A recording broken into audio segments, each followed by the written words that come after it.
Pemirsa Mozaik Islam, sebuah peristiwa mengerikan sebagai pertanda datangnya kiamat dipastikan akan terjadi, yakni datangnya makhluk Allah Subhanahu wa Ta'ala yang suka membuat keonaran, Ya'juj dan Ma'juj. Ada pendapat yang menyebutkan bahwa Ya'juj dan Ma'juj adalah dua suku bangsa anak cucu Nabi Adam alaihissalam, keturunan Yafits bin Nuh. Mereka memiliki kekuatan sebagai perusak dan penghancur kehidupan di muka bumi dan akan muncul di akhir zaman. Dalam Al-Quran surat Al-Kahfi dikisahkan Zulkarnain, seorang raja besar pada masa lalu telah mengurung Ya'juj dan Ma'juj di sebuah lembah di antara dua gunung tinggi dengan membangun dinding penghalang yang terbuat dari besi dan tembaga. Allah Subhanahu wa Ta'ala berfirman, Zulkarnain berkata, "Ini dinding adalah rahmat dari Tuhanku, maka apabila sudah datang janji Tuhanku, dia akan menjadikannya hancur luluh, dan janji Tuhanku itu adalah benar. Kami biarkan mereka di hari itu bercampur aduk antara satu dengan yang lain, kemudian ditiup lagi sangkakala, lalu kami kumpulkan mereka itu semuanya." Al-Quran surat Al-Kahfi ayat 98 dan 99. Apakah dinding yang dibangun oleh Zulkarnain adalah tembok besar Cina? Terdapat banyak perbedaan antara dinding yang dibangun Zulkarnain dan tembok besar Cina. Pertama, dinding Ya'juj dan Ma'juj dibangun oleh Zulkarnain untuk menahan serangan Ya'juj dan Ma'juj, sedangkan tembok besar Cina dibangun oleh para kaisar Cina untuk melindungi kerajaan mereka. Kedua bahan baku dinding Ya'juj dan Ma'juj, sebagaimana yang disebutkan dalam Al-Quran, adalah besi dan tembaga, sedangkan bahan baku tembok besar Cina adalah batu bata dan perekat. Ketiga, dinding Ya'juj dan Ma'juj dibangun di antara dua gunung untuk menutup mulut lembah yang menjadi satu-satunya jalan di antara keduanya. Sedangkan tembok besar Cina dibangun di puncak-puncak gunung untuk menutup banyak jalan dan memanjang ribuan mil dari timur sampai barat Cina. Keempat, dinding Ya'juj dan Ma'juj tidak dapat ditembus kecuali atas kehendak Allah Ta'ala di akhir zaman nanti. Sedangkan tembok besar Cina sudah rapuh dan ambruk di beberapa titik. Jadi jelaslah tidak ada hubungan antara dinding Ya'juj, Ma'juj dan tembok besar Cina. Lantas, di manakah letak dinding tempat di mana Zulkarnain mengurung Ya'juj dan Ma'juj?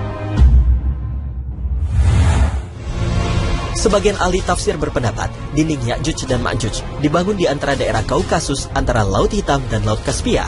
Wilayah ini ada di antara perbatasan Georgia dan Rusia yang penuh pegunungan tinggi dan lembah curam. Kawasan ini dikenal dengan Ngarai Daryal. Lembah ini tegak berdiri seolah-olah diapit oleh dua buah dinding yang sangat tinggi. Hal ini menjadi bukti keberadaan dinding Ya'juj dan Ma'juj. Tempat itu pun tercantum pada peta-peta Islam maupun Rusia. Beberapa penelitian mengenai dinding Ya'juj dan Ma'juj sudah pernah dilakukan. Ibnu Katsir menyebutkan kisah tentang upaya sejumlah penguasa untuk menemukan dinding penghalang Ya'juj dan Ma'juj. Di tahun 842 Masehi, Khalifah Bani Abbasiyah Al-Watsik mengutus sebuah tim ekspedisi untuk mencari dinding yang dibangun Zulkarnain. Khalifah meminta tim ekspedisi ini untuk melukiskan kepadanya mengenai ciri-ciri dinding penghalang tersebut. Tim ekspedisi melihat bangunan dinding penghalang yang terbuat dari besi dan tembaga yang memiliki sebuah pintu sangat besar selebar 137 meter dengan banyak gembok yang besar pula. Dinding tersebut sangat besar, tinggi, dan kokoh, tidak dapat ditembus dan tidak dapat dipanjat. Begitu pula pegunungan yang mengelilinginya. Dinding yang dibangun Zulkarnain pernah dilihat oleh seorang sahabat Nabi. Dalam suatu riwayat Bukhari dikisahkan, seorang penduduk Madinah pernah berkata kepada Nabi Shallallahu Alaihi Wasallam, "Aku pernah melihat dinding itu menyerupai selendang lurik." Nabi pun menjawab untuk membenarkan ciri-ciri tembok yang dilihat pria itu, "Engkau benar, sudah melihatnya." Ya'juj Ma'juj merupakan manusia dengan sifat-sifat manusia biasa. Hanya saja, pada masa kekuasaan Zulkarnain, mereka adalah kaum yang suka membuat kerusakan di muka bumi. Sehingga orang-orang pada masa itu meminta kepada Zulkarnain untuk membangunkan dinding pembatas antara mereka dengan Ya'juj dan Ma'juj. Hal ini bertujuan agar Ya'juj dan Ma'juj tidak bisa sampai ke tempat tinggal mereka dan membuat kerusakan di negeri mereka. Permintaan tersebut dikabulkan oleh Zulkarnain. Zulkarnain merupakan raja yang soleh. Ia membangun dinding penghalang itu secara sukarela dan hanya mengharap pahala dari Allah Subhanahu wa Ta'ala. Menurutnya, cara paling efisien untuk menghalangi Ya'juj dan Ma'juj adalah dengan menutup lembah yang terletak di antara gunung itu. Zulkarnain kemudian menatap potongan besi di antara kedua gunung tersebut, menuangkan tumpukan tembaga cair agar besi itu saling menempel satu sama lain dan menjadi sekokoh gunung. Dengan demikian, Ya'juj dan Ma'juj tidak dapat naik ke atasnya dan tidak pula dapat melubanginya karena ketebalan dan kekuatan dinding itu. Dengan dinding yang megah dan kuat ini, Zulkarnain berhasil menutup jalan Ya'juj dan Ma'juj. Ciri utama Ya'juj dan Ma'juj adalah perusak. Jumlah mereka sangat besar, 1 dibanding 1000, hingga ketika mereka turun dari gunung seakan-akan air bah yang mengalir. Rasulullah Shallallahu Alaihi Wasallam berkhutbah dalam keadaan jarinya terbalut karena tersengat kalajengking.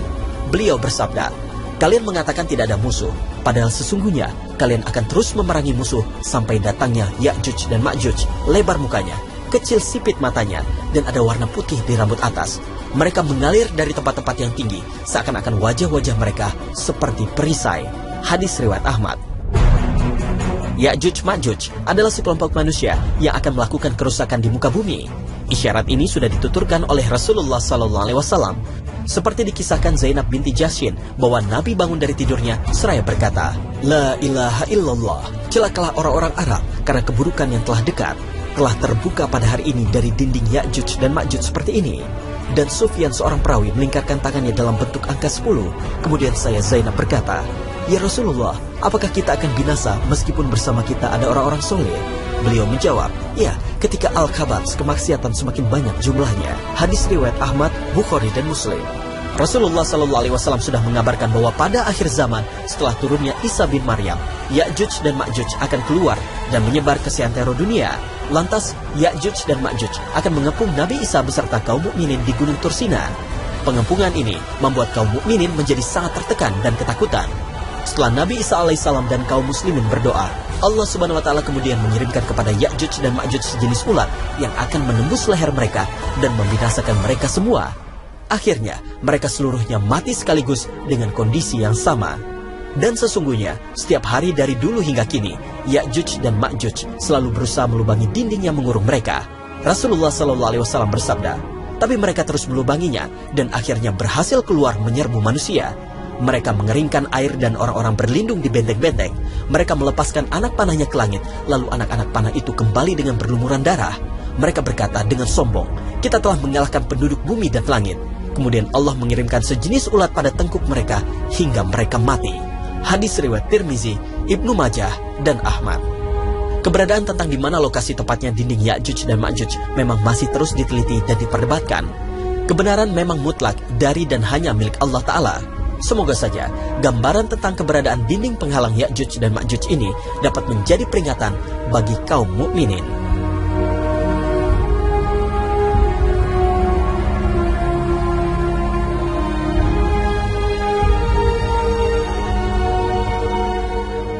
Dara Encourage.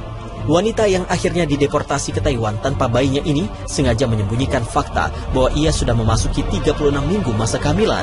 Ia sengaja menyembunyikan hal itu agar anaknya lahir di tanah Amerika Serikat dan otomatis menjadi warga negara negeri Paman Sam itu.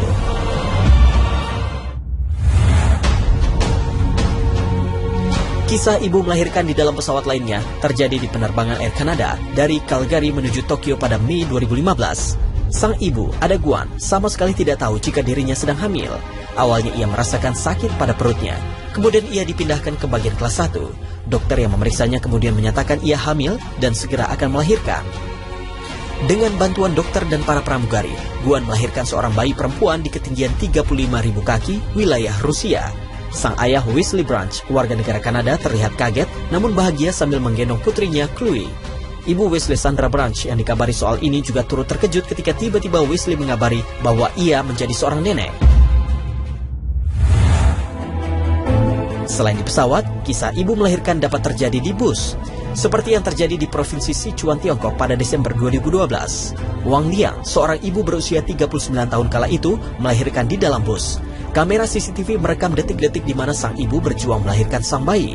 Hal ini disaksikan anaknya berusia 3 tahun yang duduk di sebelahnya.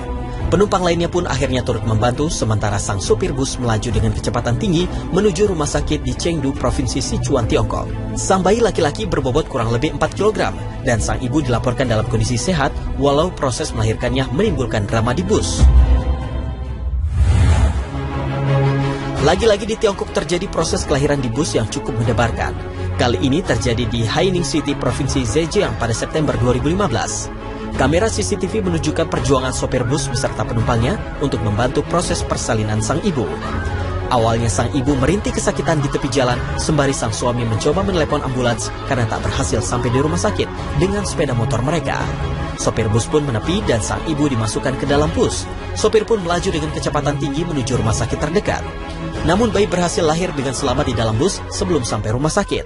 Video pun diakhiri dengan sampainya bus tersebut di rumah sakit dan sang ibu beserta bayinya dibawa oleh para perawat keluar dari bus. Pemirsa, perjuangan seorang ibu begitu luar biasa. Kisah-kisah perjuangan seorang ibu yang melahirkan anaknya di dalam kendaraan umum yang kami ulas tadi hendaknya menjadi sedikit gambaran betapa cinta seorang ibu pada anak yang begitu luas, sehingga rela mempertaruhkan nyawa melahirkan di tempat yang terbilang tidak nyaman dan sembari menahan sakit. Allah Subhanahu wa Ta'ala berfirman, "Dan kami perintahkan kepada manusia agar berbuat baik kepada kedua orang tuanya. Ibunya telah mengandungnya dengan susah payah dan melahirkannya dengan susah payah pula. Masa mengandung sampai menyapinya selama 30 bulan, sehingga apabila dia anak itu telah dewasa dan umurnya mencapai 40 tahun, dia berdoa, 'Ya Tuhanku, berilah aku petunjuk agar aku dapat mensyukuri nikmat-Mu yang telah Engkau limpahkan kepadaku dan kepada kedua orang tuaku, dan agar aku dapat berbuat kebajikan yang Engkau ridhoi. Dan berilah aku kebaikan yang akan mengalir sampai kepada anak cucuku. Sungguh, aku bertobat kepada Engkau, dan sungguh, aku termasuk orang Muslim.'" Surat Al-Ahqaf ayat 15. Kita sebagai hamba Allah Subhanahu wa Ta'ala juga hendaknya membantu seorang ibu yang akan melahirkan. Tidak hanya suami, namun juga orang di sekitar sang ibu. Islam mengajarkan peran suami saat istri hamil begitu besar, karena penderitaan yang dirasakan oleh sang istri ketika hamil, mulai dari mual, mudah lelah, dan sakit kepala, akan terasa ringan ketika sang suami turut serta meringankan beban istri. Karena Allah Subhanahu wa Ta'ala menitipkan amanat untuk kedua orang tua, yaitu suami dan istri. Suami hendaknya selalu siap siaga ketika istri yang sedang hamil membutuhkannya, sehingga ketika tiba saatnya melahirkan, sang ibu dan bayi dapat selamat. Hendaknya kisah pilu Siti Aminah menjadi pelajaran berharga, agar tidak terjadi lagi di kemudian hari. Menurut Kepala Dinas Kesehatan DKI Jakarta, Kusmedi Priharto, Siti Aminah seharusnya sudah dimasukkan ke rumah sakit sejak Rabu 20 Juli 2016. Namun karena sang suami yang berprofesi sebagai tukang ojek ingin bekerja malam itu, rencana tersebut ditangguhkan. Akibatnya sungguh sayang, istri tercinta dan bayi harus meninggal dunia karena telat mendapat pertolongan.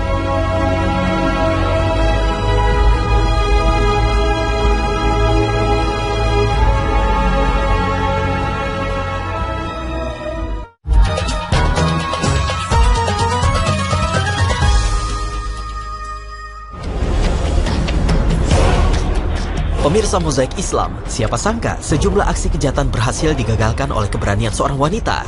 Aksi para wanita tersebut patut diacungi jempol. Dan berikut ini adalah beberapa kisahnya yang berhasil dirangkum Mozaik Islam. Kisah pertama terjadi di Georgia, Amerika Serikat. Di siang hari, sebuah toko kedatangan seorang pembeli yang masih tergolong remaja. Sang pembeli dilayani oleh pelayan toko yang bernama Bhumika Patel, seorang wanita keturunan India. Saat hendak membayar minuman kaleng yang telah diambilnya, tiba-tiba saja ia menodongkan pistol. Sambil mengancam, sang pria meminta uang yang ada di kasir. Dengan spontan, kasir ini langsung melakukan pembelaan dengan berusaha merebut pistol. Ia bahkan memukul pelaku dengan keyboard komputer yang ada di depannya. Tak hanya itu, wanita ini juga berusaha menangkap pelaku. Terkejut dengan keberanian sang kasir, perampok ini akhirnya kabur menyelamatkan diri. Belakangan polisi berhasil menangkap pelaku yang bernama Christian Dakota Thornton tersebut. Pelaku diketahui baru berusia 17 tahun. Kisah selanjutnya datang dari Khanty-Mansis di Rusia. Dari video CCTV terlihat seorang pelayan toko sedang berhadapan dengan perampok sendirian. Pelaku tiba-tiba berusaha mengambil uang yang ada di kasa. Dengan keberaniannya, sang pelayan berusaha menggagalkan aksi pelaku. Ia bahkan berani menarik baju pelaku dan bahkan memukulnya. Mendapat perlawanan itu, pelaku tetap berusaha sekuat tenaga mengambil uang di kasa. Usahanya berhasil meski mendapat perlawanan sengit dari sang pelayan. Wanita tersebut mencoba mengejar, namun terlambat.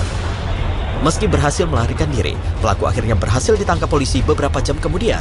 Pelaku diketahui bernama Vitaly Sidorov dan merupakan residivis karena kerap keluar masuk penjara.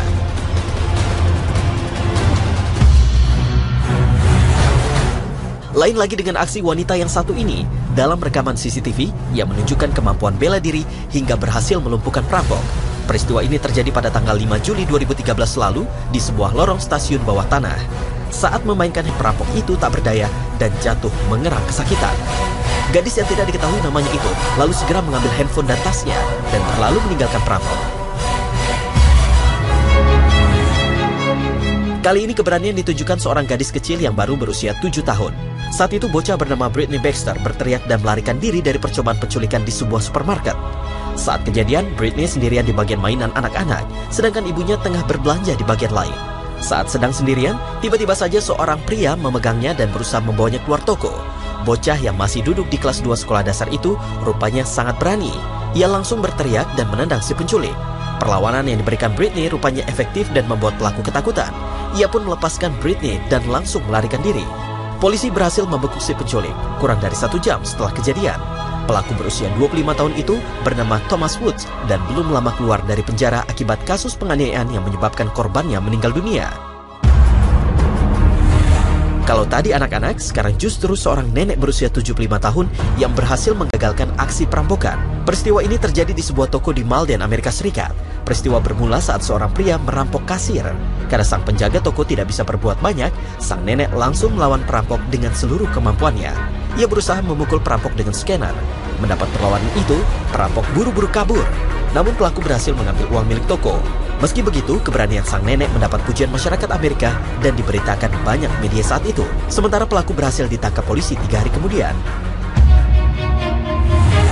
Jermaine Yip, wanita berusia 28 tahun asal Malaysia ini, baru tiba di rumah dengan mobilnya. Ternyata ia sudah diikuti oleh 2 orang perampok bersepeda motor. Perampok langsung berusaha menjamret tas korban. Namun korban melawan dan dengan gerakan refleksnya, ia berhasil menendang pelaku. Pelaku terjungkal hingga akhirnya bisa diselamatkan temannya sendiri. Korban selamat dan 2 pelaku kabur dengan tangan kosong. Seperti dilansir UK Metro, Jermaine Yip ternyata memang jago bela diri Muay Thai. Ia pun mengeluarkan video itu sebagai bentuk kampanye anti kejahatan. Pemirsa Mozaik Islam, kasus kekerasan terhadap perempuan memang bisa terjadi di mana saja. Karena itu kaum hawa sebaiknya memiliki kemampuan melindungi diri dari aksi kejahatan. Islam sesungguhnya menempatkan wanita dalam posisi terhormat dan mulia. Wanita memiliki kedudukan setara dengan kaum pria, dan mereka saling menolong dalam kebaikan dan mencegah kemungkaran. Sesungguhnya laki-laki dan perempuan yang muslim, laki-laki dan perempuan yang mukmin, laki-laki dan perempuan yang tetap dalam ketaatannya, laki-laki dan perempuan yang benar, laki-laki dan perempuan yang sabar, laki-laki dan perempuan yang khusyuk, laki-laki dan perempuan yang bersedekah, laki-laki dan perempuan yang berpuasa, laki-laki dan perempuan yang memelihara kehormatannya, laki-laki dan perempuan yang banyak menyebut nama Allah. Allah telah menyediakan untuk mereka ampunan dan pahala yang besar. Al-Quran Surat Al-Ahzab ayat 35.